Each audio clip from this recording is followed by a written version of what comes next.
I think that people don't realize that you've been at this for like online 15 or so years. Yep, probably close to 17. Wow. Yeah. See, that people just don't realize. OG. I'm an OG when it comes to the internet. Absolutely.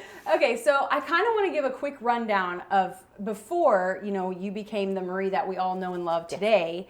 You worked on the floor of the stock exchange. You taught dance, fitness classes. She did some personal assistant work.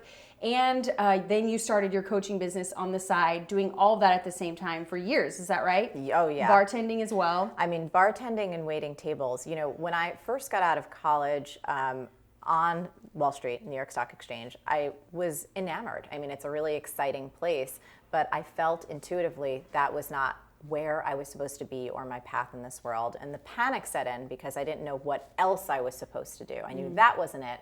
And I went on a bit of an odyssey to try and figure out, what am I supposed to do in this world? I knew I wanted to make a difference. I also knew that I didn't want to necessarily have a cap on my income. That was like a frustrating thing for me. Every time I had a normal job and someone determined my paycheck, there was something unsettling about it because I'm a really hard worker, and I didn't like that fact that no matter how hard I worked or how much I contributed, I had to go ask someone else for more money.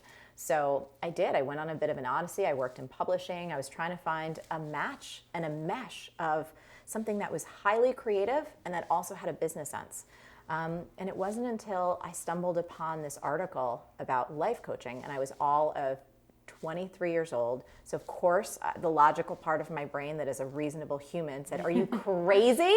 Who's going to hire a 23-year-old life coach? This is absolutely nuts. But I couldn't deny that the deeper part of me, in my heart and in my soul, knew that this was something I needed to pursue. I really went into pursuing different passions with eyes wide open, meaning knowing because my focus was split, I probably wouldn't be getting very far in any of them, but I made a conscious choice that I just wanted to experience them. I wanted to understand them from the inside out. I spent so much time thinking in my mind, is this the right choice for me? Is this the right career for me? Should I try and build a business around this? And I said, that's such a dumb way to go around it. Like, you should just engage and experience and actually get your foot in the industry. That can inform whether or not you should move ahead. Let's talk about the very first, did you move from group coaching and then do an online course, or what were your first products before B School became B School? Yeah, the very first group coaching program that I did was all based on teleseminars, conference calls, and it was called Productivity Secrets for Creative Entrepreneurs. It was the first time I was teaching more than just one-on-one individual coaching, and I was terrified. I was so scared. I was scared that no one was going to sign up. I was scared that they wouldn't be happy, that I wouldn't be able to deliver and, create real results for people. So I had all those fears and just said, you know what? I got to move past it. I got to do this. And I did it. And I think there was maybe between 24 and 32 people in that first experience. And I loved it. I loved being able to connect with groups and seeing them interact with each other, even though it was all virtual. And that really kind of propelled me. And once I had that experience, everything started to iterate from there. And what do you think were the keys to the success at the beginning? Because as you know, a lot of businesses fail in the first few years. Absolutely. So what do you think really set you over the edge? I think it was, for me, not expecting my little baby business to pay the bills. It was completely having an income outside of that. And while it was extremely modest, I was eating, a lot of mac and cheese and ramen noodles and, all that good stuff, which was totally fine. And it was just not expecting this brand new thing to just take care of me and my bills and all of that. And really also not being in a race. Sometimes I think in the entrepreneurial space, sometimes you can get into some networking groups and stuff, and there's people, and this is not me putting them down, but it's I'm going for my first round of funding, you know what I mean? And I have this big business plan, and I would literally look at those people and feel like crap. I'm like, oh my God, I am just a little life coach with my little business. Do you know? And I'm here with my online show. My little online show, and can I help you with your life? And they have these grand things, but for me, being patient and being willing to be small and scrappy and not know what I was doing and build it slowly over time. Like I said, I had side jobs for like 7 years. If you show up in every moment like you're fully meant to be there, everything else works out. Everything else is incredibly satisfying. And, you know, I've been around the block enough to see that you can meet some pretty big goals and you can reach some milestones and have some highlights. And then there's always something else. There's always something else. Now you can always feel like you're failing or like you're not they're not there yet, or you're falling behind. Or you can say, you know what, this is actually the landscape of life is how can I be as fully present in this moment and have so much fun and squeeze every drop out of my life, knowing it's not going to last that long. And like, we don't know, could get hit by a bus tomorrow. And to feel any sort of consistent angst like you're not good enough or you're not there yet is such a disrespect to this precious life that we have.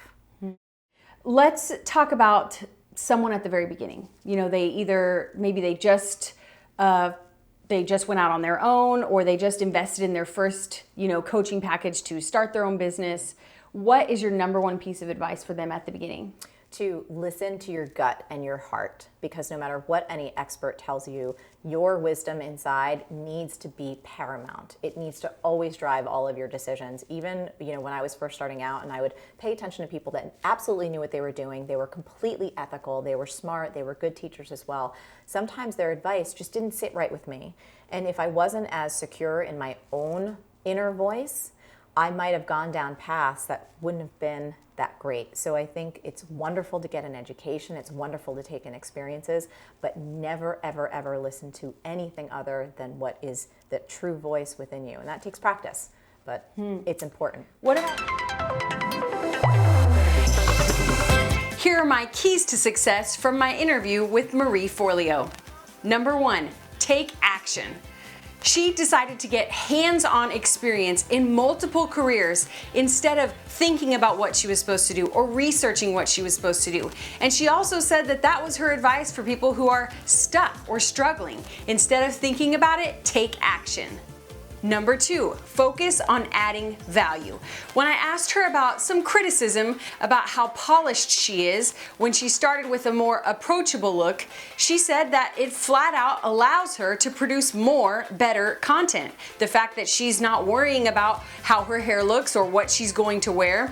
She was actually stressed out about what to pick out for an outfit instead of being able to focus on adding amazing content for her viewers. So think about what you can outsource, what you can take off your plate to focus on really adding value. Number 3, take care of your calling. What I mean by this is, she says one of the keys to her success is that she didn't expect her baby business to pay all of her bills. Number 4, stay present. If you are a go-getter who is very ambitious and focused on a goal, once you achieve that goal, Forleo says, you just pick another goal and another goal and another goal. She realized early on that people who lived their life that way had a good chance of being unhappy all the time because they were constantly focusing on something out ahead and feeling behind. Number 5, trust your heart. Not only does she run her business by trusting her gut, but she taught other entrepreneurs how to lead with purpose and follow their heart in business at a time when that was just not talked about in the marketplace. So if you are trying to figure out what to do next or what to do in your business, listen to your gut. I hope this encouraged and inspired and motivated you today. For more inspiring articles and videos, go to success.com, and to see my full interview with Marie Forleo, go to thepursuit.tv.